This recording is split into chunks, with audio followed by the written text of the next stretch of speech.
Welcome back. It's Tony Robbins again here with Money Master the Game, 7 simple steps to financial freedom. Let's get into gear now. We've given you the background, the overview of what this book is really about. Let's go through the 7 steps by beginning with step number 1, tap the power. In this session, we're going to make the most important financial decision of your life. And it's not a decision you might think it is. In fact, most people think that the way you get free, financially free or wealthy, is you get this big score. Somehow I'm going to make a bunch of money, or somehow I'm going to make this investment in Apple and it's going to triple, and that's what's going to make me wealthy. But all the research shows, in reality, people earn huge sums of money, rarely keep those huge sums of money. And very few people really get to the number that they're really after when they're trying to make that big score. And so I really want to show you a much simpler way. There are literally millions of people around the world that have become millionaires, and they've done it really slowly and easily because they've just tapped into a very simple power. And that power I know you've heard of called compound interest or compounded growth. The idea of growth upon growth, multiplying itself. Let me explain what I mean. Early in the book, I decided one of the people I wanted to go visit with was a man named Burton Malkiel. Burton Malkiel, or Bert, is an amazing professor who's at Princeton, and I wanted to go see him because he wrote a book that's become kind of an investing classic called A Random Walk Down Wall Street. And he wrote it in the 70s, and it's still popular today. And in it, he kind of shook up the investment field because he came up with this idea saying, you know what? People should be able to have a tiny bit of money and own all of the stock market and not pay these huge mutual fund fees that are usually hidden, that are eating away at your ability to grow and compound what you have into real wealth. And he was one of the earliest people to ever come up with this idea of promoting the idea of an index fund. An index fund, again, is really simple. Instead of buying Apple or PepsiCo or Coke or whoever the case may be, you can actually buy this index which mimics the entire stock market. So you get a micro piece of all these companies, all the best companies, for example, in the S&P 500 or the Standard & Poor's 500, if you're familiar with that. And so his idea has turned into a $7 trillion a year business. And another person I got to spend quite a bit of time with that you'll learn about here in the book and here with me is a gentleman who started Vanguard, and that's Jack Bogle. He took this idea and he bet his fortune on it. Both of these men understood something. And when I sat down with Burton Malkiel, the first thing I said was, look, I know you're a straight shooter. The guy definitely shoots from the hip. He doesn't care what people think. I said, tell me, what's the single biggest mistake that individuals make, that investors make in their life? And he said, Tony, beyond a shadow of a doubt, is they don't take full advantage of the power of compounding. He said, Einstein said it was one of the single greatest inventions of humanity. Understanding it can change everything in your life, and everybody says they understand it, he told me, but very few people tap it. He said, understanding something intellectually is not the same as doing it. If you're doing it, then you know it. If you understand intellectually, you know, like I've said before, that and $3 will almost buy a Starbucks mug of coffee.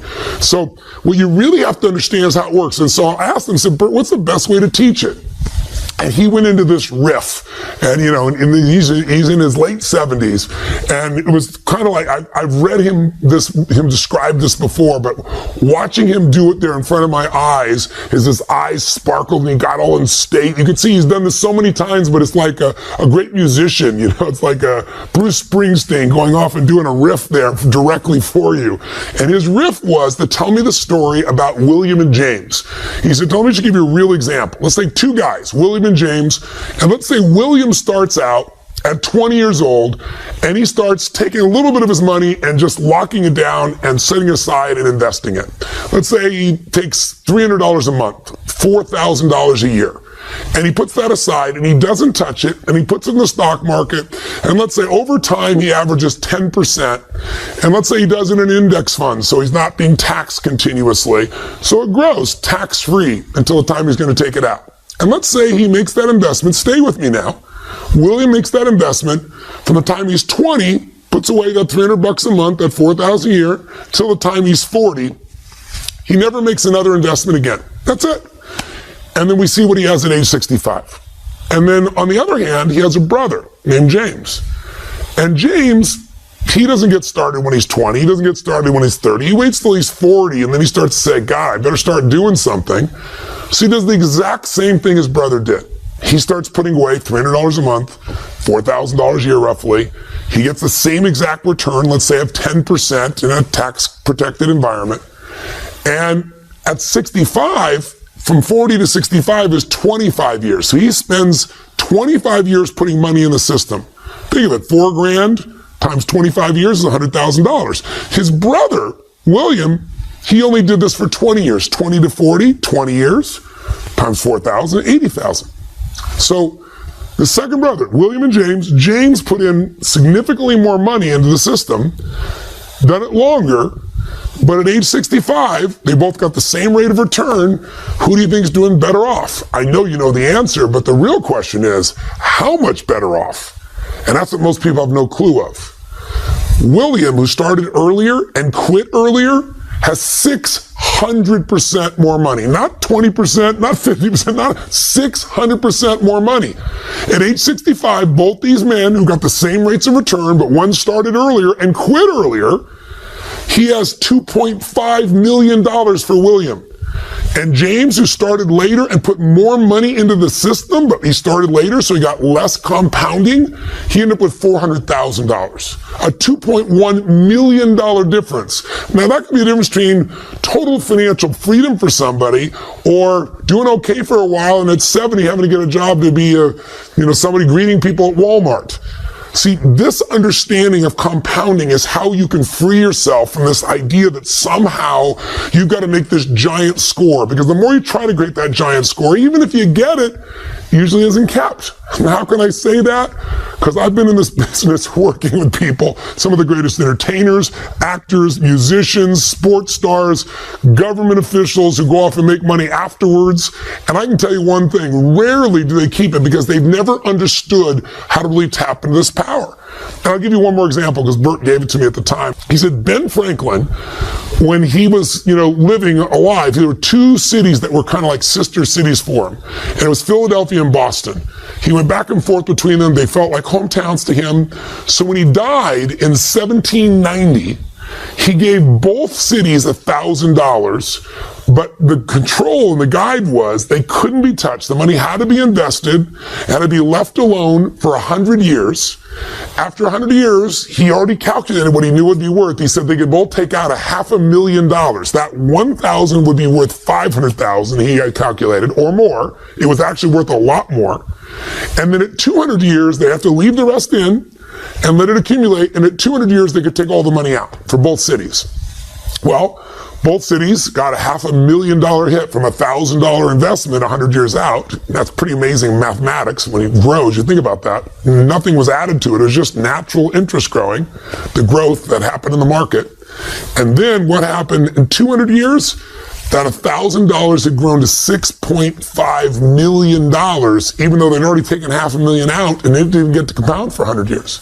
$6.5 million. That's a 3,000% return.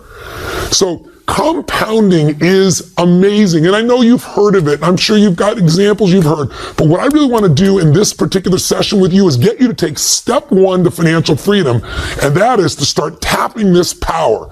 And the way you're going to tap this power is give up the illusion that you're going to get this home run. I'll help you with a home run. We'll use a metaphor. How about Curt Schilling, Boston Red Sox? If you're a sports fan, you know about this man because he went to 2 World Series. Brilliant man. He made $100 million in income. 100 million. Now check this out. How much does he have today? He's bankrupt. In fact, he's not only bankrupt, he's upside down $50 million. How's that possible? Because when people make huge sums of money, no matter how much money we make, have you ever noticed that we seem to find a way to spend it?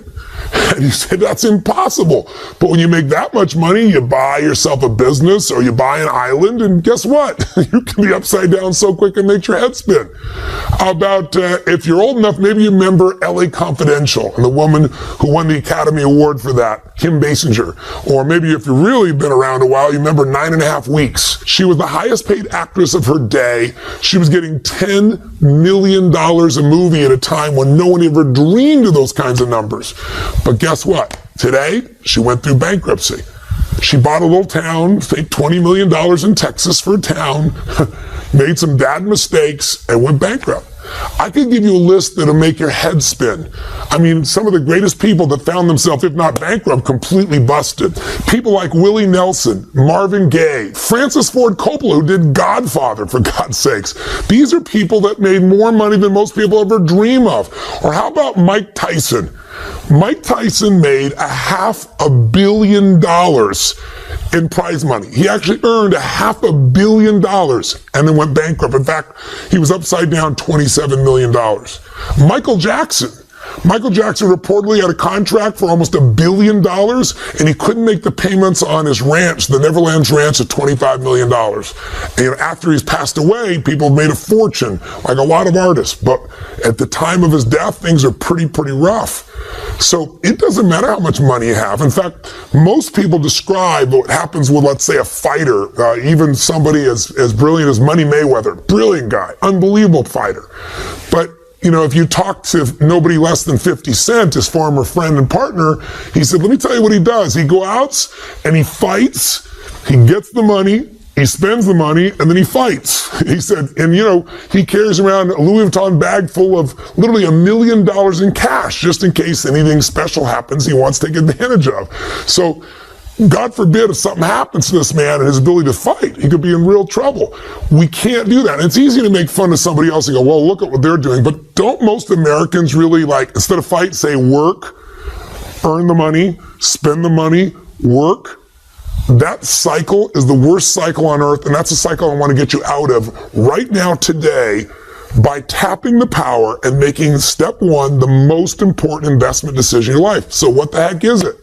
Well, what if you decided that you were no longer going to be a financial trader?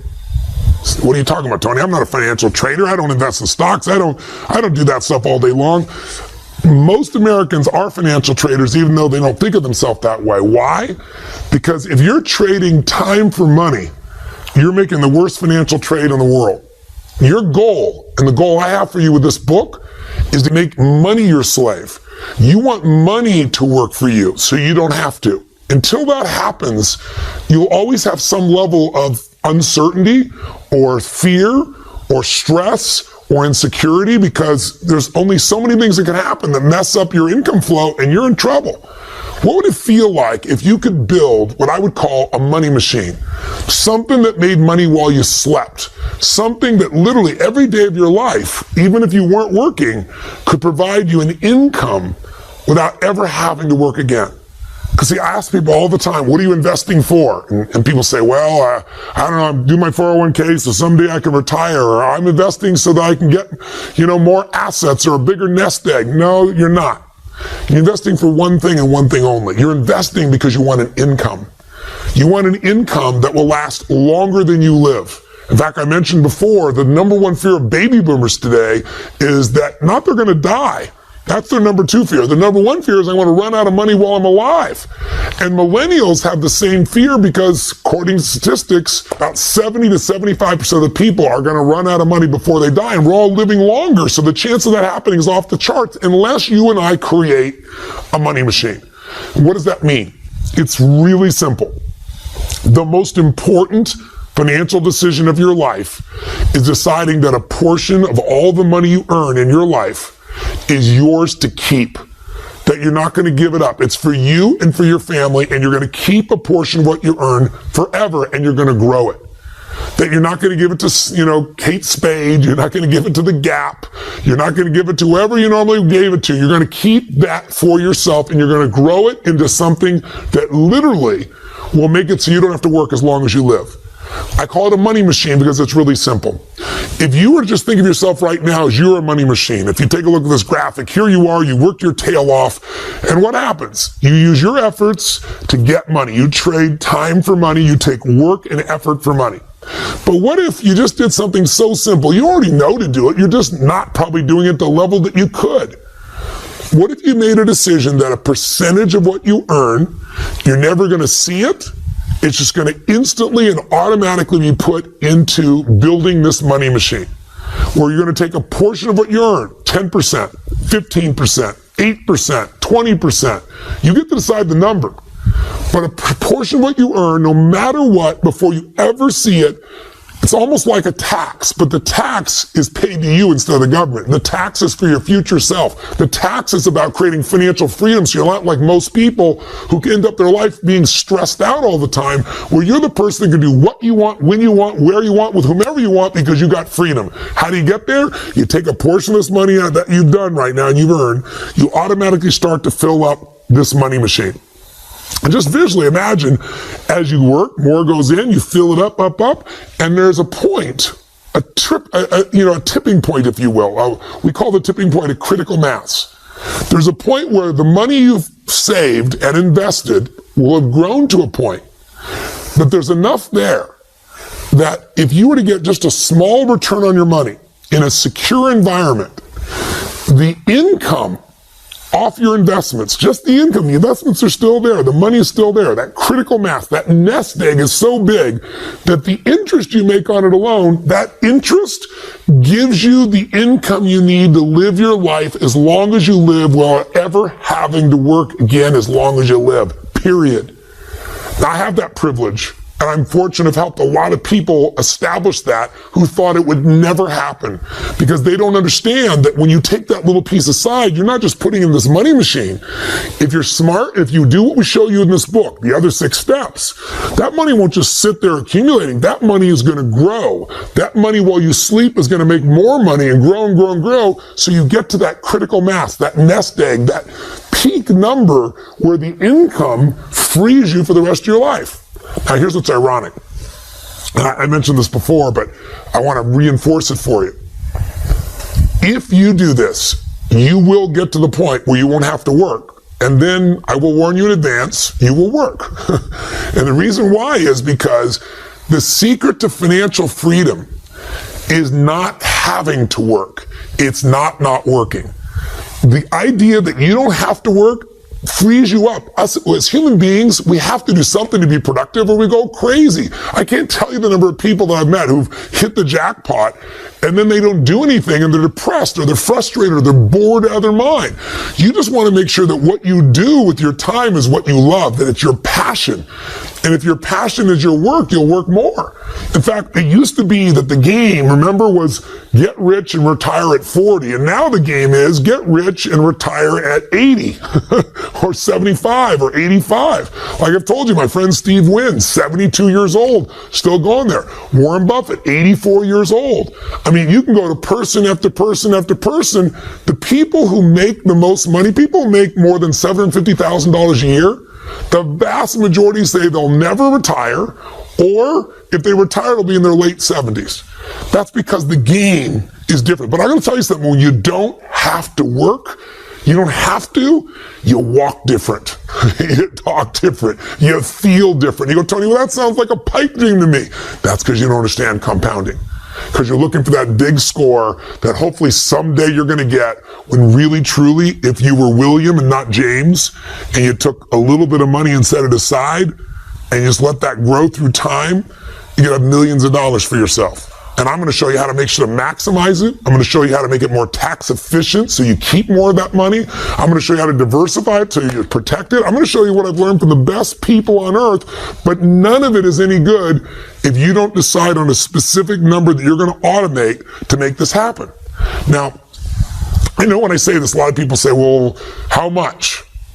Well, the minimum should be 10%. And ideally, in the world we live in today, if you're 40 or above 45, you should be looking closer to 15% because you have less time to use compounding. So you got to load the system with a bit more. And first thing you'd say, I'm sure many people say, are you kidding me? I don't have that kind of money. I'm spending everything I have right now to keep my credit card bills going, to keep myself going. Everything I earn, I spend. That'll always be true. It doesn't matter how much money people make. Trust me, I've been there myself. You know, I went from barely surviving, trying to figure out what to do, to earning extremely well, and then barely surviving because I overspent. And I mean, it's just the nature of human beings. Our vision gets bigger, we have more resources. But if you will draw a line in the sand and you don't have to think about it. The thing that Burt Malkiel told me, he said, Tony, the secret to it all is you got to pick that number, and then you don't change it. It's like a tax, and you don't see the money. We'll show you how in the book here.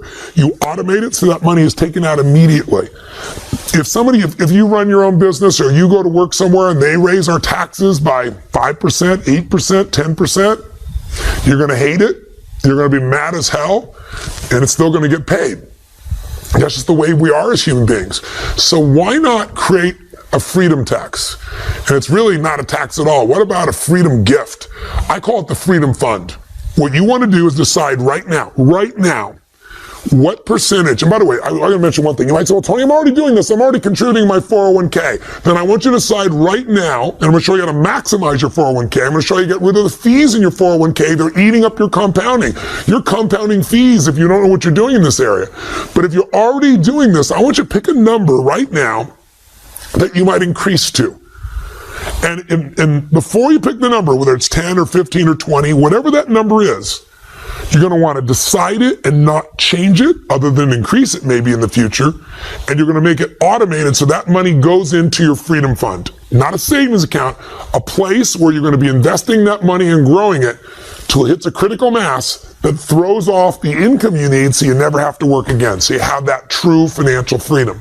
So if you're saying, well, Tony, I don't know how I'm going to do this, let me give you two pieces to help you think about this. I could name dozens of stories or examples of people that I've met over the years who've started with nothing and became wealthy because they just took a little piece off and forgot about it and let it grow and grow and grow and grow.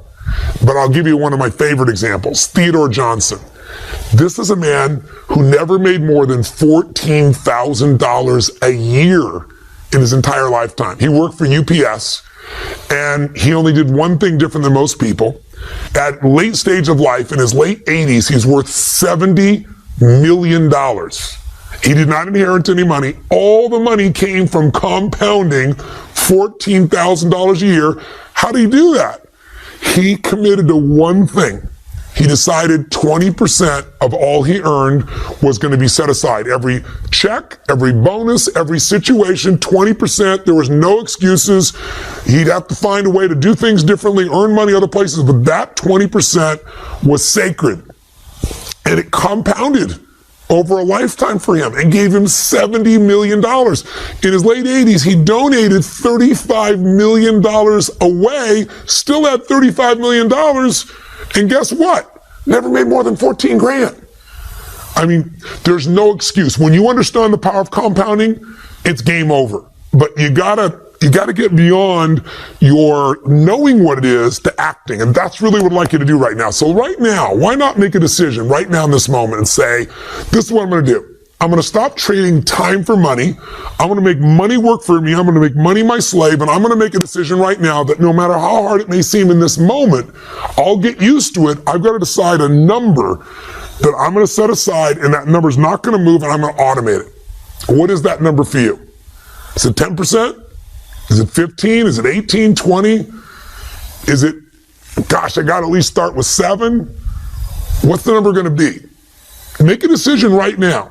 And if you already have a portion that you're putting aside, it's only going to get you so far. Make a number larger now. That'll be the decision, the most important financial decision in your life, because investing can only be done with the capital you set aside. And if you wait to have a bunch of money to invest, you'll lose all the years that little bit of money could have been compounding and going crazy. Compounding is the ultimate power. Tap that power right now by making your decision. Have you made it? Write it down. You know, when you think of something ahead, it goes out. Write it down.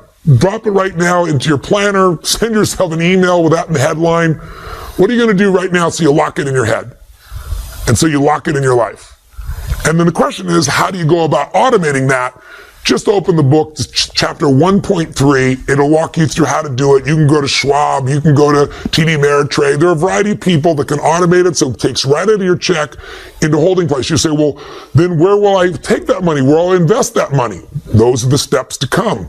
First step is get in the game, and the only way you're going to be able to get in that game is start to tap the power by automating. Now, if you're sitting here right now saying, Tony, all this is well, and I've heard this before, I know compounding, then, but I just don't have any money to invest. What am I going to do? Then I'd like you to tap into the power of behavioral economics. One of the things I did when I wrote this book is I said, okay, people are going to know. Some things we're going to talk about, like what we're talking about right now, is frankly common sense. But common sense is not too common. Have you noticed that? People know it, but they aren't doing it. So I said, I want to get people to do it. So I went and met with a whole series of Nobel Prize winners of behavioral economics. And the behavioral economists are guys that spend their entire life, and women, focusing on what is it in human nature that makes us screw up financially? And what technique can we use to get beyond our minds so that we don't need discipline and we automatically get the right results? What these behavioral economics experts do is they basically study the human brain and human nature, and they try to figure out what is it in our nature, the way the human brain works, that makes us make the wrong decisions when it comes to finances. And one of those things has to do with the fact that, you know, we want these things, we give more value to things that are immediate than in the future. Like what is in front of you right now seems more real than 10 years from now, even though 10 years from now you're going to get there. And if you don't do something now, it's going to be painful. And so a lot of these experts have figured a way to get around your own nature with these little behavioral tricks. So it doesn't take discipline to make it happen. So for example, Shlomo Bernartzi, who's from UCLA, and Richard Thaler from Chicago, both came up with a brilliant system called Save More for Tomorrow. Let me explain how it works. So if you right now say, Tony, I know I've got to save. I know I've got to get, I've got to start tapping the power of compounding, but I'm spending every dime I have and there's no way out. First, bullshit. I'm sorry, but it's got to say bullshit. You can find a way if it's your entire life and future depends upon it. Don't accept that. We all get what we tolerate. There's a way to find it. There's something to cut. There's something to create. There's some way to add more value. We'll get to that later. But with this system, what they said is, look, if I said to you, next week we're going to meet and we're going to have this meeting, would you like to have some fresh fruit or would you like to have chocolate cake? When they do this research with students, about 80% of the people say, no, I'll have some fresh fruit, especially in an environment that is somewhat health-oriented and so forth. But when they get to the meeting a week later, exactly the opposite, 80% reach for the chocolate, the chocolate cake. So it's always easy to diet in the future. And similarly, when I say you got to take some money today and invest it, your brain says, oh, I don't have any room for that. There's no time for that. So what Shlomo and his partner Thaler did is they said, what if we let people save more tomorrow? What if you said to people today, make a commitment today that when you receive your next raise of any sort, that raise will then be put aside for savings in your freedom fund and to building your financial future. And interestingly enough, most people are saying, I'm willing to do that. I can't do it right now, but I'll do it in the future. And as a result, if you do this program, and I explained it in the book in more detail, but just the highlight note is you can go to your HR department and you can let them know. For every raise you get, you're going to take out X percentage. I'll give you an example. They took a group of people in the Midwest who were blue-collar workers with no room to be able to save. These are people that said there's no way. So both Shlomo and Thaler together said, you got to save 3.5%. Anybody can save 3.5 cents out of $1. You've got to do that. So they all agreed. They said, but then you're also going to be used to this formula of save more for tomorrow, which means every time you get another raise, another 3% or 3.5% is going to be set aside. The most crazy thing happened. This group of people went from saving nothing or 3.5% to saving 14% on average. Now, when you start saving 14%, it's a different universe. You're going to start compounding. Get this, 65% of these blue-collar workers who never saved anything in their life were saving 19%. Now, when you start saving almost 20%, that's what made this man with $14,000 a year end up with $70 million. That's the power of compounding activated. So here's what I'm going to say to you. There is a way. And if you say, Tony, well, but there isn't. Okay, I'll agree to do this in the future, but what if I don't get a raise? Well, if you don't get a raise, I'd say to you, learn to become more effective. I always tell people, find a job where your raise becomes effective when you do. Either own your own business, get yourself in sales, do something where you have some control, or start a little business on the side. We can talk about those things later, but for right now, let's pretend you can't get any more money anywhere. How could you still do it? You can save and get that money to invest. Save something you're spending money on. How about this? Take one night a week and don't go out to dinner. Order a pizza in, watch a movie at home instead of going out to the movies.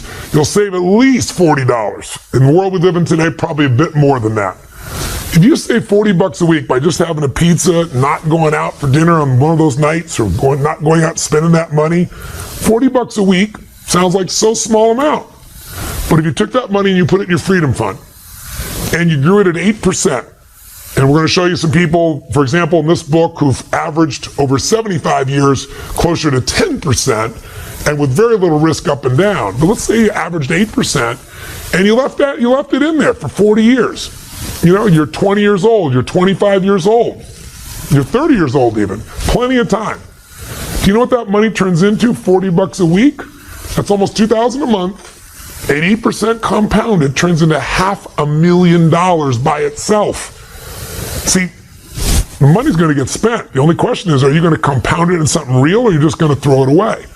The real goal in step 1 here, tap the power. If you want to say, what's the first step of these 7 steps that are going to get you financially free? You tap the power by stop being a consumer and start to become an owner. That's what you are when you decide to invest. You become an owner in American business or world business. And when you own businesses that are growing, you get to grow with them. And as they compound in their value, you get to compound what you have in your ownership of them as well. So you've got to become an owner, and you've got to become an investor. And the only way you can do that is decide on percentage you're going to set aside. Now, you can use save more for tomorrow, start with a small amount and build up. That's such an easy way to do it. You could just say, boom, I'm going to start with 15 right now. But you got to make sure that it's automated. And if you're still saying, okay, all this is wonderful, but where do I come up with this money? Well, let's take something. You've all heard of people talk about their Starbucks strategy, stop drinking Starbucks. I think a lot of you are going to still drink your Starbucks. It's pretty addicted. But I'll give you a simple one. How about bottled water? You know, I come from Fiji. I have a home in Fiji, and Fiji water is very popular around the world. I don't know what bottled water you drink, but almost everywhere you go, nobody drinks out of a tap, and I think for damn good reason. But there's an alternative to the tap. It's called filters. Filters cost almost nothing, and they don't waste all the plastic.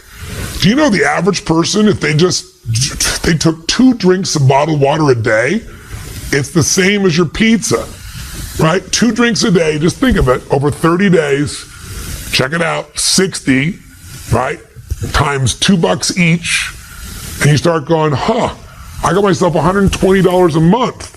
You know, if it's 3 bottles of water a day, that's $180 a month. $180 a month is going to get you past that, get you in that $2,000 range again. How about you just drink filtered water? Get a filter at home. How about you get yourself, we have in our home here, these plastic bottles that you keep reusing, that they don't leach plastic also, so you're not polluting your body. And by the way, did you know a plastic bottle, sorry to get all eco on you right now, but did you know one plastic bottle takes on average 450 years to break down?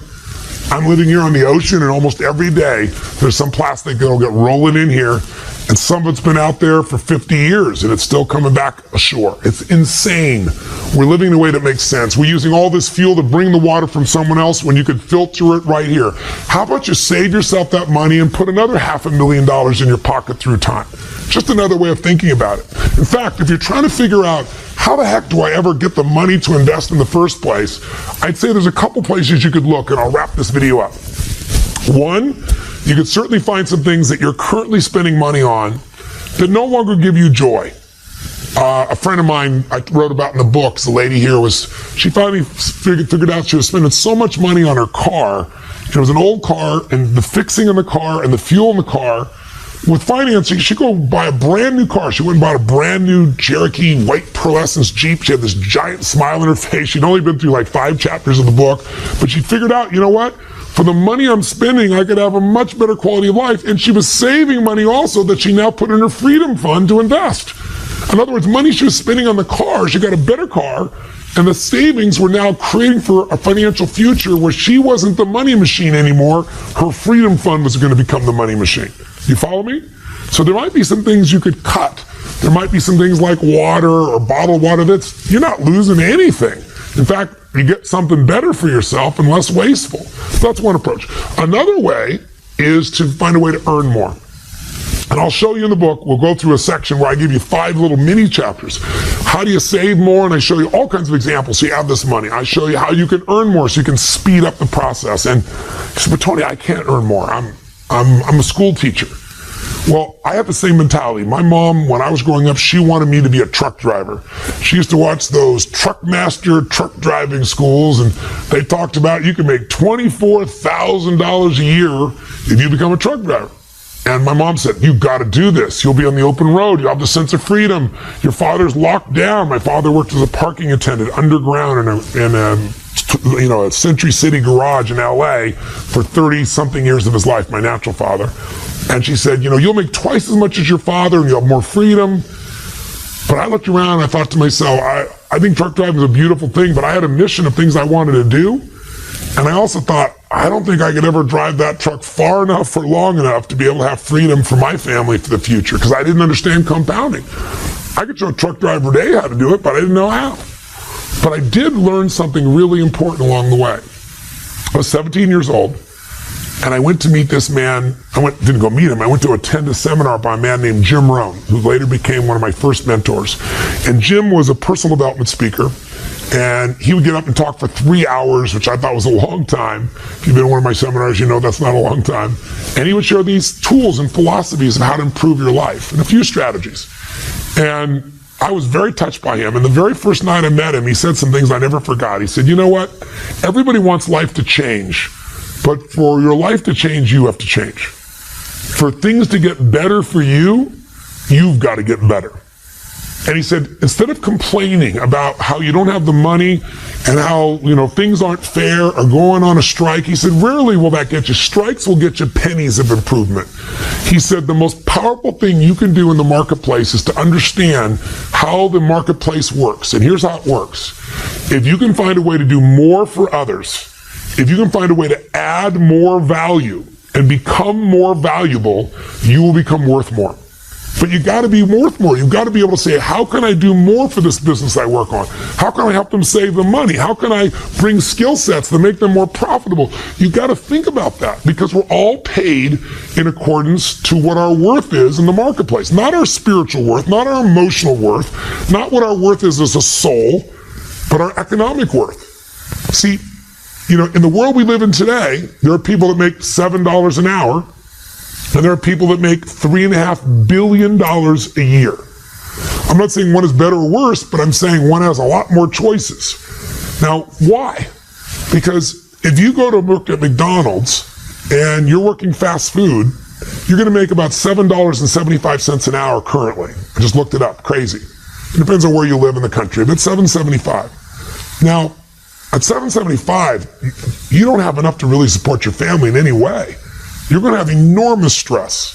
And we could say, well, we should make that number larger.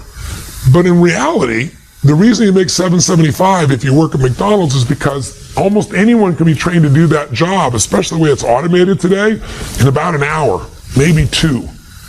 But if you're going to earn more, you've got to be able to give more, do more, create more. And I don't mean just work harder. You got to do something that adds more value. David Tepper made the most money of anyone last year in personal income. He made $3.5 billion with a B. And that's because he's a hedge fund guy. And we live in a world where the majority of people are putting their money in a bank where they're getting virtually no money, or maybe 25, a quarter of 1%, maybe 1%. And this man got people invested with him a 40% return. Now, when you get 40%, that changes your life. Some people, if you're getting a quarter of a percent, if you're getting 1%, it's going to take you a couple decades to double your money. At 40%, you're going to double your money in, very short order, less than 2.5 years. So it's an interesting process to see what that value is. And he said, Tony, what you must do is find a way to do more for others than anybody else has done. He said, if you can find a way to help millions of people, then obviously you can be a millionaire if you want to be that. He said, but it's got to be something they want, something they value, something they think is incredible. Now, why do I tell you that? Because the first time I started talking about compounding and saying one way to do it is start to earn more and put more aside. If you think you don't have enough now, I had this school teacher come to me and she said, but I can't. I'm this fixed income. And there's no way for me to get a raise. And I said, you know what? One of the great injustices of our current society is that the most important jobs, like, for example, a teacher, where we're entrusting the future to someone to help us with our kids create their own future, create their skill sets, their abilities, they're horribly paid in this country. But you can complain about the system, or you can take control of what's within your own control, and you can find a way to add more value. She goes, how am I going to do that? I said, I know a school teacher, I described him in the book, who makes $4 million a year. How? He decided, I love working with 30 kids, but if I only work with 30 kids, I'm going to make $60,000 a year. But if I can find a way to work with hundreds of thousands of kids, I could earn hundreds of thousands or maybe millions of dollars. And all he did was he became incredible as a teacher. He's a Korean man, and he just kept better and better. He's always finding a better way to teach, always finding a more enjoyable way to teach, always finding a way to help people remember and learn quicker. He was just a learning machine, and that added value. Every other teacher taught the same stuff. He brought students unique things, and they wanted it. So he created a website where he could mentor them, and we automated the mentoring. He now makes $4 million a year. So I'm just saying this to you, not to say you have to make $4 million a year, but my bet is, with some creativity, you could come up with something that could bring you an extra $300 a month. And $300 a month, invested over time, could easily bring you $1 million, just based on the math and types of returns I described to you earlier. Not a bad thing. If you found a way to do something bigger, all the more power to you. I got a chance, I was on the Today Show one day, and they called me up and they said, we got Warren Buffett, and we want to have you on, and we're going to have the woman who is the youngest female billionaire in the world. And she has this company called Spanx. And I said, what is Spanx? And if you're a woman watching, I'm sure you're smiling, laughing. He doesn't know what Spanx is. Most men don't know what Spanx are, but I guess it's kind of an undergarment that women use to help them effectively shape their body under a dress. This woman, she had no idea how to become a billionaire. It wasn't even her goal to be a billionaire. She just wanted to solve a problem that a lot of women have. And she was on her way to a party, and she cut some pantyhose up and created this little device. And then she thought it was a great idea, and everybody said it was stupid. And she tried and tried and tried and heard no, no, no, and she just wouldn't give up. And then finally she got someone to make some, and then she sold some, and then she eventually got on Oprah. And now Spanx is a multi-billion-dollar business, and she's the youngest female billionaire in history. So I want you to know there's a range from school teachers to this one was working at Disneyland. There are people that might want to make $100, $500, $1,000 more a month. And if you find creative ways to earn more by giving more, by creating more, the answers are there. I just want to get you going. I've got a whole chapter on this, but what I don't want to leave this section with you doing is thinking, I can't do this. And I'll just give you one last one. Another way you get the money to grow your financial future is keep more of the money you have. So I've got a whole chapter here in the book on really, it's the secrets of the ultra wealthy that you can use too.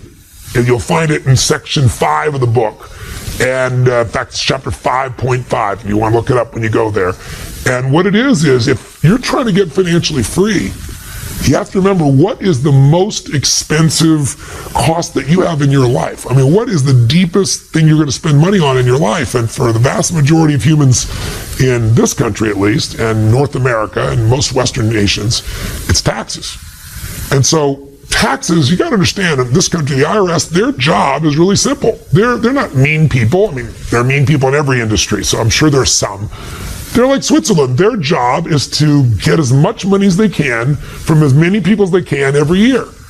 And your job, according to the Supreme Court, is to use all of your ethical capacity, everything that's ethical, everything that's legal, to pay the least that you can. And you have that right. That's not being not democratic. Now, I paid plenty of taxes, tens of millions of dollars in taxes, and I'm really grateful that I have the ability to do that at this stage of my life. But I also have learned from all the best investors that I've worked with, I'm talking the best on earth, they all know that tax efficiency is one of the ways to speed up how to get from where you are to where you want to be. Because if you can keep more of what you have and compound it, you're going to do even better. And there's a tool that ultra wealthy people know and use. It's IRS sanctioned. The IRS supports it. And very wealthy people and very wealthy organizations use it. And it allows you to grow your investments literally in an environment where it can be not just tax deferred, but tax free. What that means is if you tell me you have $500,000 built up over the years in your 401k. I might say to you, if you're in the 50% tax bracket, no, you have $250,000. You might say, Tony, no, that's not true. I've got $500,000. I said, yeah, but half that's the government's money if you make 50%, if you have 50% tax. But what if that $500,000 could be put in an environment where when you made $500,000, it was all yours? That would get you your goals twice as fast, wouldn't it? Or if you're at a 30% tax rate, 30% faster. It might save you a decade. So be sure to check that part of the book out. All I want to get you to know is the game is you got to tap the power. Step number one. Step number one of being repetitive, but I want you to get it. We want to make that decision right now. Step number one is make the most important financial decision of your life. Decide right now, what percentage are you going to keep for your family forever? What percentage of your money are you going to set aside, automate, and make sure you put in a freedom fund that you're going to start to invest and build into something that will eventually provide that income for you where you never have to work again as long as you live. You only work because you want to, not because you have to. Sound exciting? Well, as simplistic as it is, I'm sure part of your brain's going, well, okay, I'll do that, but where am I going to invest? Where am I going to put this money? That's coming next. But first, you got to make the first step. So, let me turn this video off. Either pick up the book, read the details, or call Fidelity or Schwab, or go online and find a way you're going to just automate deducting. What's the number? Don't change it. If you already got a number, increase it. Is it 10? Is it 12? Is it 14? Is it 15? Is it 20? Is it at least 7 or 8? And then what are you going to do to grow it through time? All right? Hope I got your attention. The power of compounding will give you real wealth, not just going for a big hit. And hey, by the way, if you get a big hit and you're smart, you'll throw a bunch of it into your freedom fund. You'll just get there faster. Thanks for watching. Look for my next video in a couple of days. Live strong and live with passion. Hey, it's Tony Robbins. Welcome back. Listen, you're back to Money Master the Game, 7 simple steps to financial freedom. In our third session here, I'd like to now talk to you about step number 2. Remember, step number 1 was tap the power. Make the most important financial decision of your life, which is to stop trading time for money, to become an owner, not just to somebody who is, buying things, but somebody who has become an investor. And the way you have to do that is by deciding a percentage you're going to save, and you're going to keep that and put into a financial freedom fund. You're going to take that money before you see it, put it aside, and you're going to invest it. I know the question you want to ask yourself is, okay, Tony, where do I put it? Before I tell you some places of what the best on earth say where to put it and how to divide that up, we first got to go to the second step. And that second step is become an insider. So you have to know the rules before you get in the game. I mean, think about it. We've all heard the story. It's been said a million times. It's almost trite that when a person with experience meets a person with money, the person with experience ends up with the money, and the person with money ends up with the experience. And that happens every single day in the financial world. The financial world is designed primarily not to meet the needs of an individual investor, but to meet the needs of the organizations that have built them. That's why we have this high-frequency trading where somebody knows what you're going to buy in advance, in milliseconds, buys and sells and makes money off of you, because the system is not about protecting you, as by now I'm sure we're well aware of. However, even though some people will call that system rigged, there's a way you can still win, but you got to know the rules or you're going to get hurt. This is an area where most people started to do okay financially, and then something happened and they got burned, and then they give up. And you just can't give up. So I'm here to make sure you don't get burned. If you're burned in the past, put that behind you. It's not going to happen again. And in my book here, I'm covering 9 of the biggest financial lies. They're basically marketed myths that people buy into that allows other people to take control of your finances and make much more from your money than they ever should in a million years. So let's start out. Let me just start out by saying, let's you and I become the insider by starting to understand how this system works. And let's do it by just asking a simple question. What if I said to you right now, what if I said, I want you to imagine just for a moment, someone comes to you with the following investment opportunity. The person says they want you to put up 100% of the capital. They want you to take 100% of the risk. And if it makes money, they want 60% or more of your upside over the life of your investments over decades. They want that to come to them, even though they put up no money and they took no risks. Are you going to make a deal where you put up all the money, take all the risk, they take no risk, put up no money, they get 60% over time of your money? You'd say, you don't have to think about that one doing that one's never going to happen in a million years. Really? Let me give you a clue. If you own most mutual funds, that's the deal you've already got. They say, how is that humanly possible? Because people don't know what they're paying in fees, and they don't understand the power of compounding. Now, if you watched the last video that we just did together, you saw that little amounts of money can compound into huge amounts of money in a very short period of time. And the same thing happens with investing. Most of us start investing, and we don't invest tomorrow and get the return. We invest over decades. And in investing over decades, these hidden fees build up and they eat away. The person I went to get the answer for this was Jack Bogle. Jack Bogle is in his mid-80s. And Jack's been in the investment business now for 64 years. And here's what he said to me. He said, Tony, it's simple. Most people just don't do the math. The fees are hidden. He says, try this.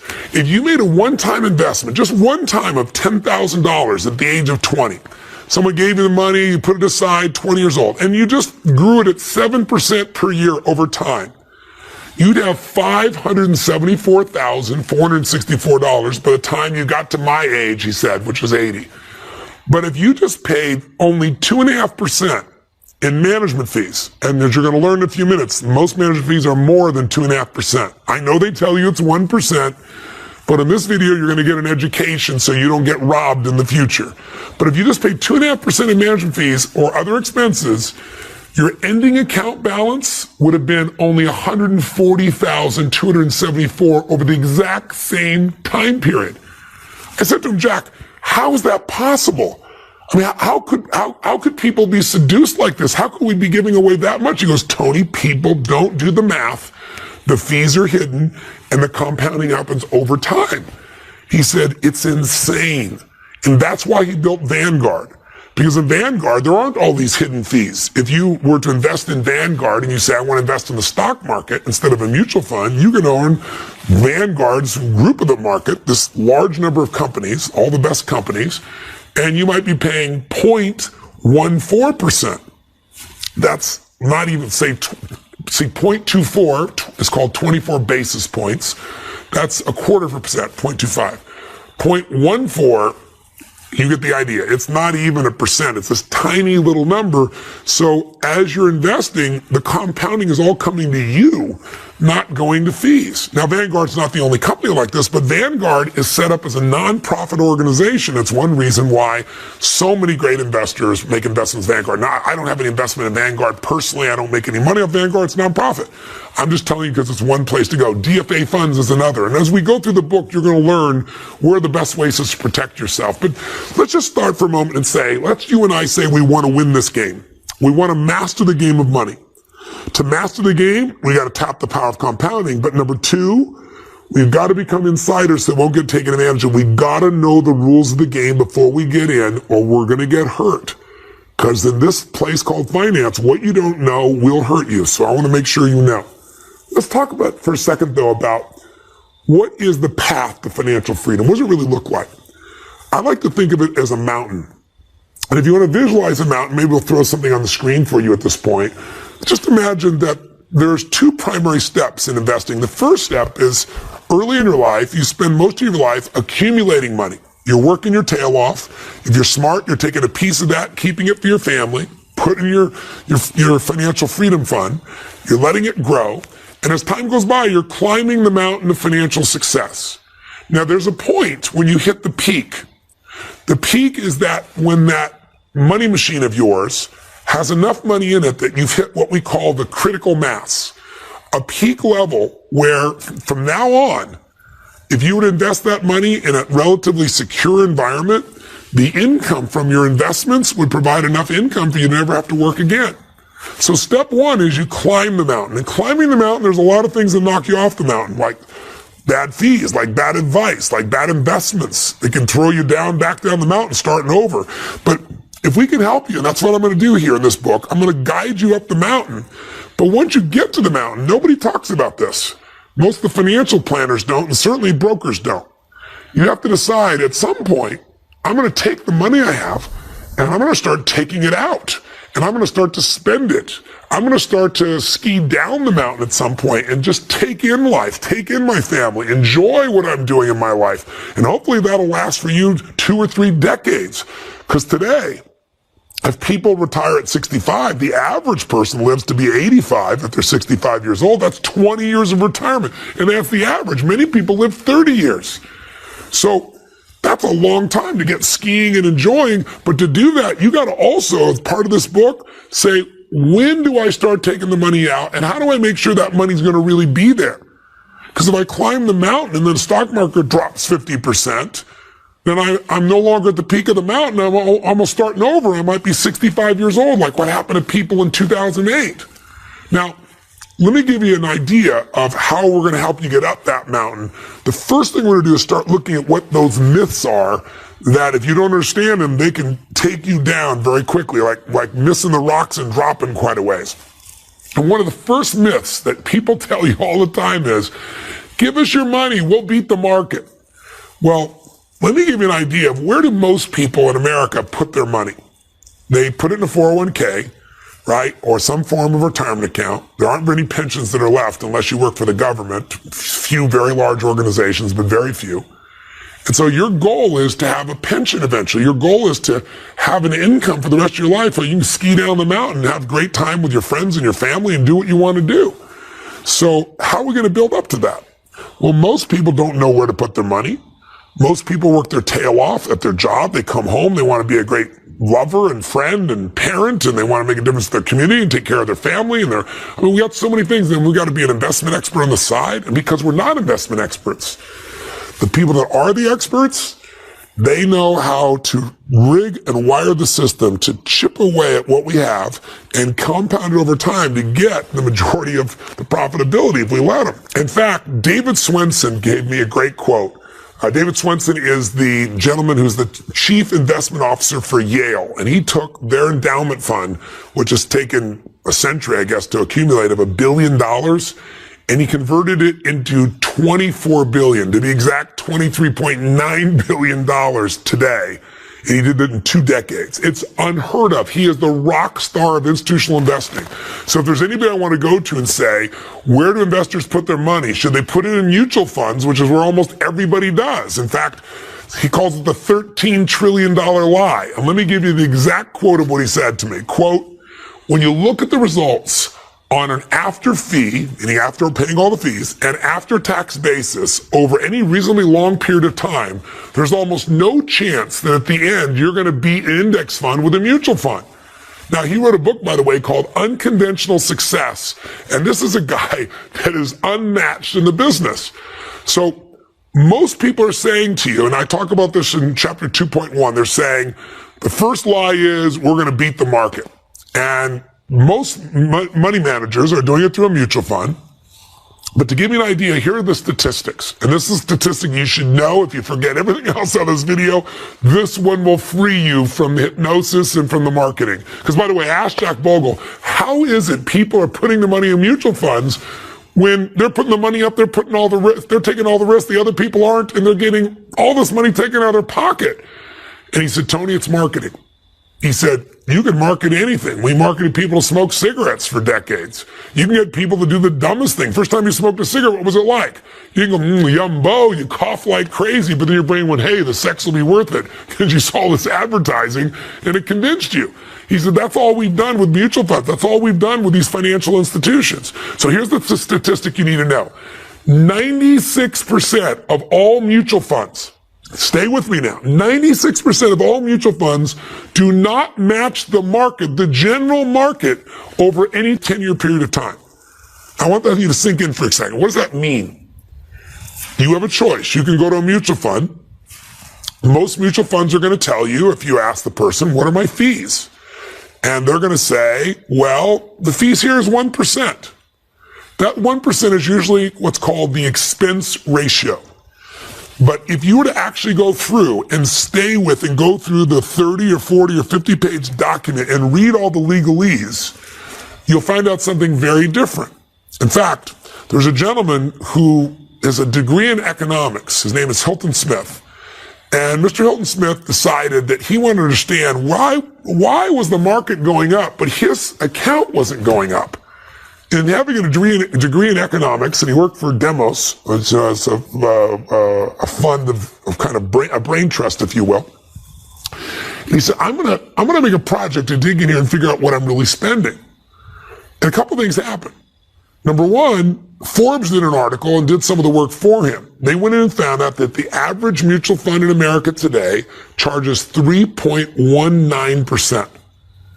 And you say, that's not possible. Mine's only 1%. But what happens is you go underneath and the expense ratio is 1%, but in that contract of yours, there's all these other terms, A, B sources. There's literally, if you look at my book, there are 17 different terms for things that you may not know are fees, but they take money out of your pocket just the same.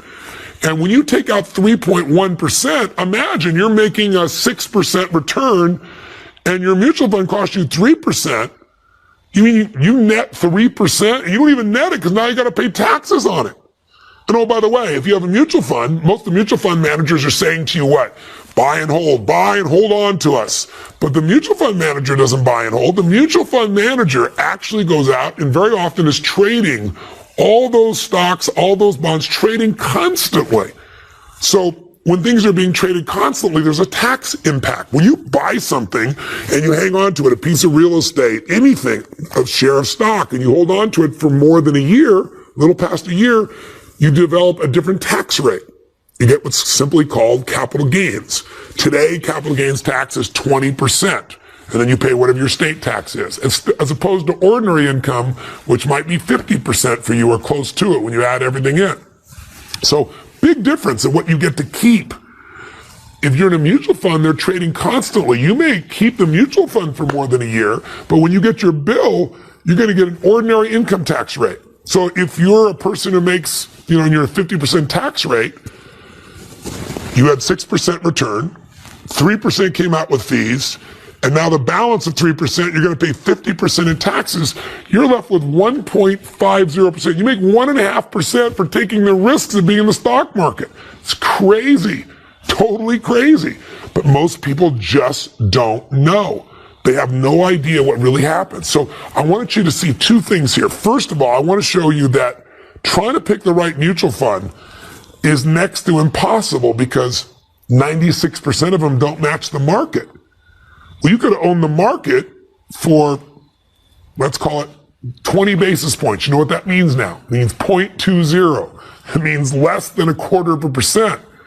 Or you could have owned the same stocks through a mutual fund and paid 300% more or more, 3,000% more at 3% than what would have actually cost to own the same product. If I said to you, you could own this car for $20,000 or someone else bought the car for $30,000, $300 versus $30,000 or some ratio like that, you go, it's the same car. That's the same thing with these investments, but you're paying those kinds of fees. Am I making sense? I know I'm hammering this hard. So let's separate these two. First, are you ever going to really beat the market? That's the myth everybody has. And I'm just here to tell you, it ain't going to happen. Now, I'm not saying it. I've interviewed Warren Buffett. I've interviewed Ray Dalio, one of the largest hedge fund in the world. I interviewed David Swensen. I've interviewed Jack Bogle. I've interviewed Nobel laureates. And they all, one after another, say nobody beats the market except a few unicorns. There's a tiny number of hedge fund guys like Ray Dalio who, like Paul Tudor Jones, who've been able to beat the market year after year for years. But unfortunately, I say nobody beats the market because you're not going to have access to them. Ray Dalio stopped taking money a decade ago. It doesn't matter how rich you are. Paul Tudor will not take your money no matter what it has because these guys got so big that when they made an investment, it was so big, if they got in and out of the market, they couldn't get in and out. They weren't flexible. So the best people in the world are just not available anymore, and they were only available to the ultra-rich anyway. So if you and I are going to practically succeed, what's your chance of taking your 401k and picking the right mutual fund? Well, if 96% don't match the market, and only 4% do, I'm going to find that 4%. Really. Let me tell you what the chances of finding that 4% are. Ever played blackjack? If you go to Vegas or, wherever you go, Atlantic City, someplace in the world, play blackjack, go online and do it. I'm sure you know how to play. It's called 21. You try to get to 21 without going over. If you have 22, you lose. If anybody gets higher than you above that number under 21, they win. So how does it work? Well, let's say one day you're playing blackjack and you get delivered by the dealer, 2 face cards. They're worth 10 each. That's worth 20 points. If you go any higher, your chance of failing is really, really bad. If you're inner idiot, there's only one card that can give you 21. That's an ace. There's only 4 in the whole deck. If your idiot says, hit me, give me another card, you have an 8% chance of getting 21 in blackjack if you got 2 face cards and you get the 1 ace. You got an 8% chance of victory. Picking the right mutual fund, you got a 4% chance of victory. It's not going to happen. In fact, if Warren Buffett, if you want to know how Warren Buffett feels about it, in his famous 2014 letter that he sent to all his shareholders, he explained that as the world has changed and what he wants done with his money is also the same, that when he passes, he wants his wife's money that's in trust, 90% of it to be put in index funds. And he said, why? Because you're just not going to beat the market. The markets are too efficient today. It's just not going to happen. So when Warren Buffett says this, you get a little clue what has to be done. But every other one of these experts that I talked about as well talked about it. That through time, somebody could win for a period of time. But over the years, the market itself is what really wins. In fact, Warren Buffett put his money where his mouth was. He built $1 million wager against New York-based Protégé Partners.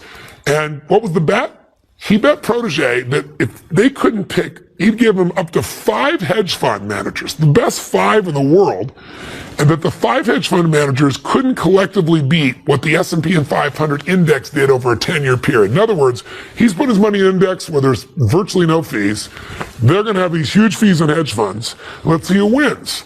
Well, guess what? As of February of 2014, the S&P 500 is up 43.8%. And those 5 hedge funds are only up 12.5%. They're light years behind, and they got a lot more expense. So it's kind of like, think about if you were like the world's fastest man, Bolt's his name, and now you're running against a pack of Boy Scouts. That's what happens when you own the index. That's how different it is. Now, Ray Dalio said point blank, you're not going to beat the market. No one does. Only a few people are gold medalists, and most people don't have access to those people. So if you understand this, then you ought to understand that this is not just one research project. An industry expert named Robert Arnott, he's the founder of Research Affiliates, very well known, spent 2 decades studying the top 200 actively managed mutual funds. Now, what does actively managed mutual fund mean? And they're all over 100 million. When you go to a mutual fund, most of you are going to an active fund, you're saying, I'm going to give my money to somebody. And what they're going to do is they're going to take my money and they're going to figure out where to put it because they're going to be smarter than me. But in reality, 96% of the time, you could have just taken what the market was overall, a piece of the top companies. 96% of the time, you'd be doing better. What did Arnott find out? The results were startling. From 1984 to 1998, a full 15 years, only 8 out of 200 fund managers beat the Vanguard 500 index. That's, again, less than 4% odds, exactly the same as the other study that I gave you. In fact, here's one that'll really mess up your head. There was a study done over a 20-year period, starting December 31st, 1993, and it ended December 31st of 2013. And it was to find out what did the S&P 500 return on its average return versus what did the average mutual fund investor make. And it was done by a group called Dalbar, which is very famous. Here's what they found. Number 1, if you own the index, if you just own the stock market, a piece of it all, you had an average compounded rate of return of 9.28%. But the average mutual fund investor made just 2.54%. And that's Dalbar research. I mean, think about that. A nearly 80% difference between somebody who just owned the market versus somebody who got an index that cost them next to nothing. Now, some people say to him, Tony, no, I'm smarter than that. I go to Morningstar. I go look, and if you're not familiar with Morningstar, they're a rating service, and they rate all these funds. I go to Morningstar, and I only go out there, and I get 5-star funds. That's all I invest in. Well, 5-star funds are so important that a study that was done over a decade long found that 72% of people put their money in 4 and 5-star funds. $2 trillion goes into whatever Morningstar calls a 4 or 5-star fund. There's just one problem. Researchers went back all the way to 1999, did a 10-year study, and guess what they found out? Of those 5-star funds, there were 248 mutual funds that were rated 5 stars. That was at the beginning of the period. At the end of the 10 years, only 4 of them were 5 stars. And David Swenson told me, he said, Tony, that star system is so important. I want to tell you how they manipulate it. He said, what mutual fund companies do is, check this out. He said, wouldn't you love to invest like this? They open up 5 different types of funds. One's an international fund. One's a U.S. stock fund. They do all these different funds. And they see how they do. And the ones that don't do well, they eliminate. And the ones that do, they promote and market. And they say, we have this 4-star, 5-star fund that's getting you this great return. He said, wouldn't you love to tell your friends, make 5 different investments or 10, get rid of 90% of them when you lose money, only count the one that made you money and promote to your friends you're the next Warren Buffett? He said, that's what they do. He said, Tony, I got to tell you, that 96% you quoted, it's false. Because they don't count all the funds that they've either immersed with another one so it disappeared or just let go of. I mean, it's mind-boggling what's happened in this area. So as we roll along, I want you to understand that if you're going to really make money and compound your money, you're going to want to own the market. And you're going to want to not be paying ridiculous fees. And I will tell you one more thing. When people talk about fees, a lot of people think, well, because I'm in my 401k, then I don't have to worry about fees. In fact, a lot of people think there are no fees in their 401k. Some research showed that 1/3 of people think there are no fees in their 401k. Nothing could be further from the truth. Forbes article that showed the average mutual fund was 3.1%. They found the average fees that people are paying inside their 401k is worse than if they would be paying taxes, over 4%. Now, what's the impact of fees? Let me give you a little visual on this so you get a sense. Because otherwise, right now you might be saying, Tony, you're babbling 1%, 3%. Who cares? You should care. You understand compounding now, right? So let's do an example. Let's take 3 friends. And all 3 friends are equal. They're 30 years old, and they all start out with, let's say, $100,000. So they're 35, and I start with $100,000. And they're going to invest for 30 years, from 35 years old to 65.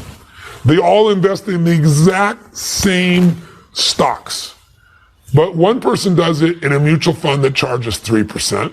One does it in a mutual fund that charges 2%. And one does it in a mutual fund that charges 1%. Well, let me figure out here just for a second, what's the impact of that? Well, the person who was only charged 1% in fees, their $100,000 over 30 years, growing at 7% compounded, $100,000 becomes $574,349. It becomes almost 6 times what they started with, and all it did was let that money grow. Right? They didn't add money. It was just compounding. That's the power of compounding. Once again, tap the power, baby. But if we roll a little further, you start to look down, and what do you find out? You find out the person that was being charged 3% in fees, they found themselves in a very, very different world. Those people, that person, instead of having almost $600,000, has literally $324,000, $340 left. They literally have 77% less money. And what was different? They invested in the same stocks. They invested in the same pieces. The only difference were the fees. 77% went to fees. So one person's got almost $1 million, and the other person is probably trying to figure out how they're going to survive, because that won't last very long. In fact, Jack Bogle, the founder of Vanguard, says, quote, I think high costs eroding away your returns are as much a risk for investors as the economic situation in Europe or China. So you don't want to get pulled into this. And I do recommend you read the article in the book. It's the Forbes article. It's called The Real Cost of Owning Mutual Funds. It was written by Ty Burnick, and he peels back the layers to dissect the actual costs and arrive at that heart-stopping total of the average mutual fund costing you 3.17%. And on 401k plans, which you're supposed to have as a low cost, he started finding out the hefty expenses were even more. So the average plan administrator, to do your 401k, they charge an administration fee. It's somewhere between 1.3 and 1.5% annually, according to the Nonpartisan Government Accountability Group. That's what they found. So that's $1,300 of every 100,000 just to participate in the 401k. So when you have that 1.3% on top of the 3.17%, you can actually be paying more expensive to own a supposedly tax-free account or tax-deferred account. You might be paying 4.47 to 4.67%. Now, it's a bunch of numbers. What the hell does that mean? Once again, if you're getting a 6% return and someone's taking away 4.47%, that means you're getting 1.5%. And then you have to pay taxes on the 1.5%. That's totally insane. Are you becoming an insider? See, I want you to get it. Next time someone says, I'm going to beat the market, they might beat the market for a year or two or three or four, but they're not going to do it over a decade or more. Nobody does. Nobody stays that way. There's a few unicorns. I'm going to introduce them to you in this book. I'm going to show you how they invest so you can do it directly if you want to, but it's not going to happen through a mutual fund. Again, I'm not here telling you anything that's my opinion. Everything in this book, as you go through the book, you'll see there's nothing that's my opinion except what to do emotionally. When it comes to investing, this is not the Tony Robbins show. This is the show of the Ray Dalios. This is the show of the Jack Bogles. This is the show of David Swenson. This is the show of Kyle Bass, who took 30 million and made it 2 billion in 2 years. This is a show of Paul Tudor Jones, who's made money every year for 28 consecutive years. This is the show of the best on earth. For the first time, they're opening the doors and they're showing you what's happening. So let me give you one more myth and then we'll get out of this section. Are you seeing, by the way, what a difference this can make? I mean, I give you a $100,000 example. Many of you out there, you're going to accumulate $1 million. $1 million growing at 7% with 3% fees versus $1 million growing at 7% with 1% fees. It's the difference between $7 million versus $4 million. There's a $3 million difference. The numbers only get more intense if you don't take care of yourself. So in the book, I'm showing you how to do that. But what's the most valuable way to take care of yourself? Because right now, my guess is, I'm talking 100 miles an hour. I'm passionate. That's why it's better to read the book. But some people want to watch a video, so I'm here for you. But you're saying, like, Tony, you're running these numbers for me. What do I take from this? Here's what you take. You're going to be taken unless you become an insider. What's the first rule? Nobody beats the market. How are you going to protect yourself? If you make investments of this sort, you're going to be looking more likely to own the market in an index. And the second piece they're going to tell you is fees don't matter. You're going to go, BS. Fees are compounded and they matter. In fact, Mr. Hilton Smith, when he did his research, he found that somebody who only makes $30,000 a year on average in their lifetime will lose $150,000 in fees. That's a small investment. That's someone that's give you an idea. If you're making $30,000 a year, that's 5 years of retirement that they give up in fees. Now, most people watching a video like this, most people reading my books, are earning substantially more than $30,000 a year. So if you're in the $100,000 range, it might be $500,000 or more in fees. Just think about that. This book, this little video, if you hear me right now, if you'll stay with me and just go, I am not going to be taking advantage. I'm an insider. No one's going to beat the market long term, so I'm going to go for indexes on those areas. I'm not going to let somebody hammer me on fees. I'm going to go for the lowest possible fees, and I'm not going to get diluted by somebody pumping me up with some story. I'll tell you a third lie you should be aware of.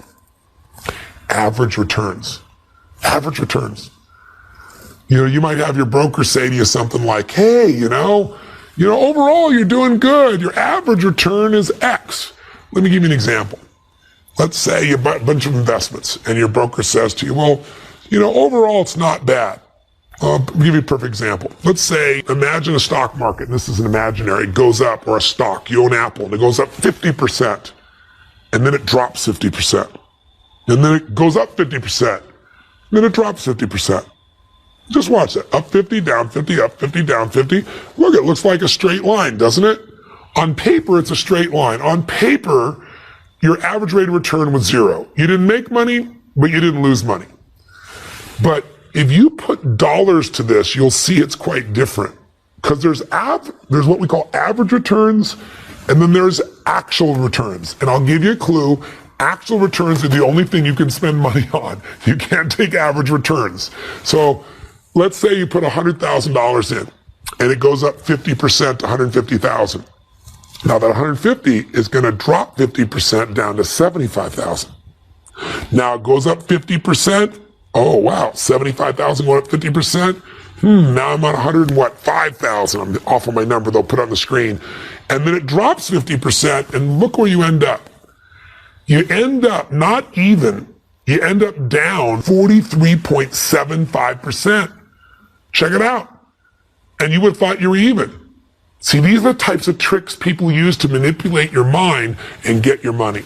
So let me finish with one final lie that might be really helpful for you. Let's see what we've learned so far in this film. One, we've learned nobody beats the market. We've learned that we have to really be smart in this area because it's easy to be seduced. Somebody might beat it for a while, but not long term, not according to Warren Buffett, not according to the 50 best experts that I've interviewed. Second, fees do matter. So we want to reduce those fees as low as humanly possible. Third, average returns are not real returns. In fact, in mutual funds, the numbers they actually advertise, when you see that's the rate of return they've gotten, is not the return you're going to see. Because the vast majority of people, and by the way, Jack Bogle goes crazy about this in my interviews, the average person thinks, oh, if I put my money in that mutual fund, that's the return I would have gotten. But most people put their money in at different stages, like a certain amount each month to your 401k. Your actual rate of return is not the same as the whole year. They might have had a good month. If you weren't in that good month, or you only had a certain amount of money in that good month, you didn't make an 8% or 9% return. You made something far less. So there's a lot manipulating you. So where do you go? Where do you go to trust somebody? Well, here's the worst part. First, somebody tells you they're going to help you beat the market. They don't. Then they're going to tell you fees don't matter, and they're going to have you take the risk, you put up the money, and they're going to take a lot of money. Then thirdly, they might promote to you, you're doing okay on average, and then after all that, here's the fourth lie. They'll look in the eye and say, I have your best interests in mind. And unfortunately, maybe the person representing you does. Meaning, the world we live in today is a bizarre world. The financial industry has just huge influence because of the economics that they spend on Congress and lobbying Congress. And the person who's representing you, in most cases, who's representing your money and your investments, is not legally required to make sure they put your interest ahead of their own. In fact, there's a legal distinction for it. And that legal distinction is this idea of whether or not you have to have what's called a suitable investment versus a fiduciary. Now, I know your brain's going to want to be fried for a moment, but if you stay with me on this, I can promise you, I can save you a ton of money and get you the advice and find somebody you can trust. There are 302 names for a broker today. They're everything from wealth advisor to broker. They're every term you can imagine. What makes somebody a broker is they represent a big company, let's say a big bank, for example. And so they're really a salesperson. They can only sell you what you have. If you go to a Toyota dealership, they're not going to sell you a BMW. They can only sell you what they have. And they make the company, what they promote is what the company is designed to make money off of. So whatever fund they're going to sell you, they're designed to make money off it, and that's what they're selling. Now, this person selling to you might be sincere. They might care deeply about you. They may even put their money in the same place you put yours. But they could be sincere and be sincerely wrong because they're part of a captured system. Let me give you an example. I watched a video. A friend of mine sent this to me. It was a YouTube video, and it's called The Butcher versus the Dietitian. And it's a simple video, but it's so smart. It's one of those cartoon videos where the guy speaks and they draw it. And what they did in this video is the man in the video says, listen, let me explain to you the difference between what we would call a broker and what you would call a registered investment advisor, an RIA, a registered, or also the word is used as a fiduciary, somebody who is legally required to put your needs ahead of their own. He said, if you go to most parts of the country and you go to a butcher shop and you go and you go, I'm having dinner with some friends over, what do you suggest? One thing's for sure, whatever they're going to suggest is going to be meat because that's all they sell. So they might say, we got some great lamb chops here, or we got this roast that's come from here, or we've got this steak that comes down from South America. It's the best stuff. It's the best stuff we got. That's what they're going to sell you. If you go to a butcher, they're going to sell you meat. But if you went to a dietitian and you said, what should I have for dinner tonight? I'd like to have some meat. They might say, hey, buddy, I know you want some meat, but let me just show you something. Your cholesterol's getting up. You're going to have a heart attack. Maybe it's time for a little fish for you. Maybe it's time for a little rice. Maybe there's a little more salad for you. So a dietitian will actually tell you what's best for you because they're not getting paid to sell meat. They're getting paid for their advice versus a broker is a butcher. Their job is sincerely to sell you the best meat they think they have. But you got to remember, there's an organization deciding what meat to sell you and how they can make the most profit from it. So when I watched this video, I was really intrigued. I thought it was such a simple way of describing it. It said what a fiduciary is. A registered investment advisory, an RIA, as fiduciary, is someone you go to who's required by law to make sure what they get you is best for you. The broker has a different rule, and the rule is called suitability standard. I know this sounds like legalese, but you got to understand this because if you don't, you'll get taken advantage of. Here's what that means. Suitable just means they asked you some questions, they heard your goals, and that they think that what they're offering you could help you get your goals. There's no way you're going to sue somebody over the suitability standard and say they didn't take care of me. It's not going to happen. So, interestingly enough, I'll give you a perfect example. Like, suitability is the lowest standard you can imagine. If somebody has a suitability standard, they tell you to buy Apple this morning or Microsoft or whatever, IBM, and they sell you that stock, and then later in the day, they buy it cheaper, no problem. They won. But if someone's a fiduciary, if they're a registered investment advisory and they represent your best interest, they legally, if they told you to buy Apple or Microsoft and you bought it this morning and they buy it cheaper tonight, they have to give you their stock. It's required by law. They have to put your interests ahead of their own. You would think that everyone would be legally responsible to put their interest behind yours, make you first. But in the financial industry, it's not that way. And there have been huge pushes by Congress to try to bring the fiduciary standard to all financial people. And the financial system has fought it off with big dollars and big lobbyists. So you have to understand this. So one of the things that I really try to do is say, okay, in my book, I'm showing you what to do, but I wanted to be able to say, okay, if you feel like you want someone to do this for you, where do you go? You do not want to go to a broker, even if they're a good guy. As Ray Dalio said, you think that broker's your doctor, and he isn't your doctor. He might be sincere, he might care, he might even done okay for a while, but he's not a gold medalist, and he's not going to know where to put your money, and he's going to be selling you what he's supposed to sell you. It's part of a boilerplate, part of a room. So when I watched that little video on the dietitian, versus the beef salesman, so to speak, the butcher, I found out that the founder of that particular company, the man who did it behind it, was the head of a company called Hightower. And Hightower is right now the 13th fastest growing company in the United States in Inc. magazine. And it's also the 5th largest registered investment advisory in the world.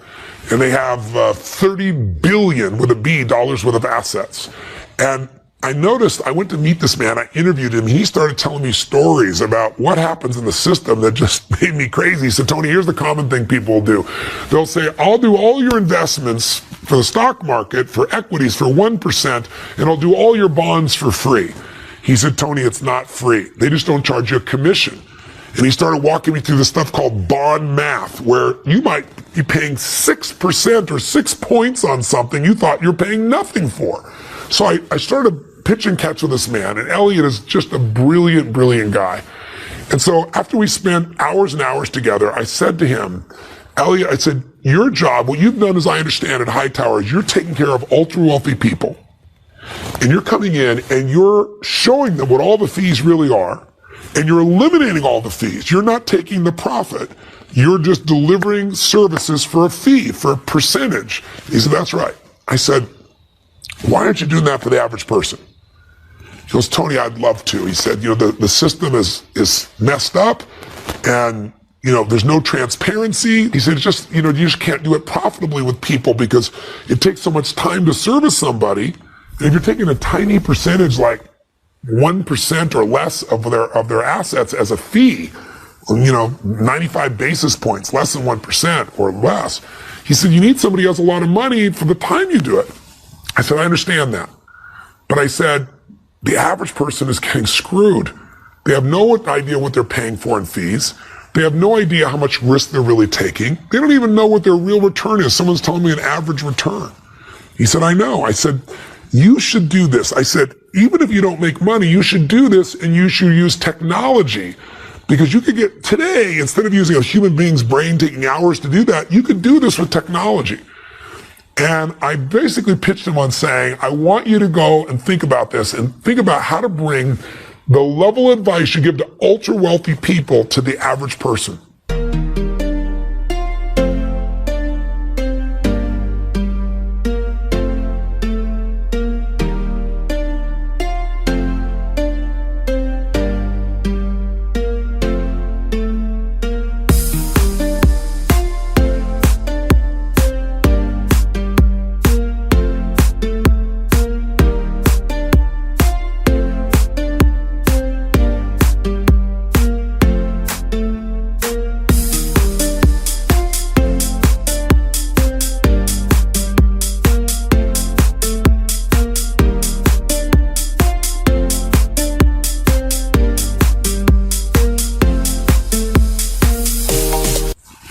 What was really cool is he felt the spirit of it, and we built a real great relationship. And over the next 3 months, he went back and worked with his teams. And he finally came back and he said, Tony, I introduced him some people that had some patented technology that was extraordinary. I have no investment in it. I wasn't selling it. I just said, these guys are the best. I connected with him. He said, I need somebody just to be my partner. I need a chief investment officer that's somebody that's really brilliant, so that we don't just have technology, but we have people on the ground that can help people as well. And he said, I'd like to find a way to partner with him. So I introduced him to a man named AJ Gupta from Stronghold Financial Services. And Stronghold Financial is a great organization. In fact, I know they're great because he's been my registered investment advisor for my family for almost 7 years. And he's done amazing things for my family. So I introduced the two of them together. And they got together, took their decades worth of experience. And by the way, AJ Gupta was picked by Charles Schwab this last year, and they made him the cover, the example, if you would, of the best of the 10,000 registered investment advisors. So he's kind of the face of registered investment advisors in the ads you'll see for Charles Schwab, because Charles Schwab was so impressed by AJ. So I got AJ together along with Elliot, pushed them really hard, and they put together what's called Stronghold Financial. And if you go to strongholdfinancial.com, they built the site where within seconds you can put in your accounts and it'll pull all of them together and it'll tell you three things for you. It'll, number one, tell you immediately what are your real costs of what you're doing. Like, what are the real expenses? And it'll show those costs so you know what they cost versus what you could have got it for. It shows it right there so you know what your expenses are. And the second thing it does is it shows you what your level of risk is. Because a lot of people are taking a level of risk they're not even aware of. And then thirdly, it shows you what your return has been over the last 10 or 15 years for whatever you've invested in, your real return.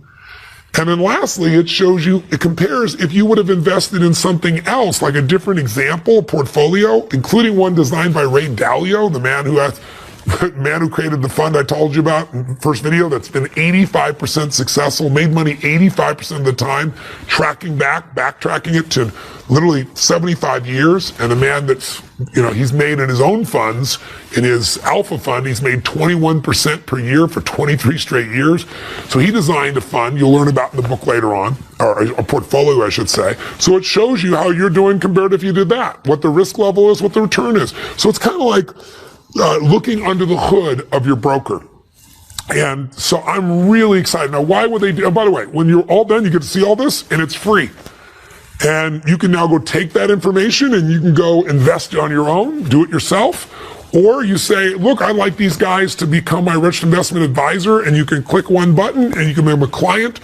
And they charge you less than 1% to manage all that you do, and they bring you other types of elements as well. And once they it's less than 1%, the more money you have, the lower it gets, just like any other registered investment advisor.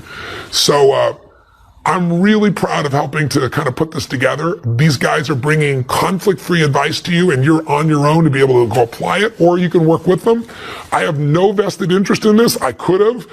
They offered me 1/3 of the company for bringing this together, and instead I said, you take what you would have given me, that 1/3, and I want you to put it into financial literacy and to feeding people, my passion. So that's what they're doing. I am going to work with them on the ultra wealthy side at some point here with helping people of that nature, because if I help those people, they have the money and they can afford it, and I can participate in that process. So I'm real proud of what it is, and you can go to literally to strongholdfinancial.com and you can begin to test this out for yourself if you'd like. So just think about this though. More than 1/3 of workers in this country, 1/3 of baby boomers have less than $1,000 saved for retirement. And when you look at things like that, when you look at the fact that 77% of Americans say they have financial stress, but they don't have a plan, what these guys have done at Stronghold is they're basically showing you how to create a plan in minutes. And that plan that you might have spent $1,000 or $1,500 for, now you can take and just do it on your own. So why are they doing this, by the way? Not hard to figure out. It's the right thing to do, but they're also not stupid.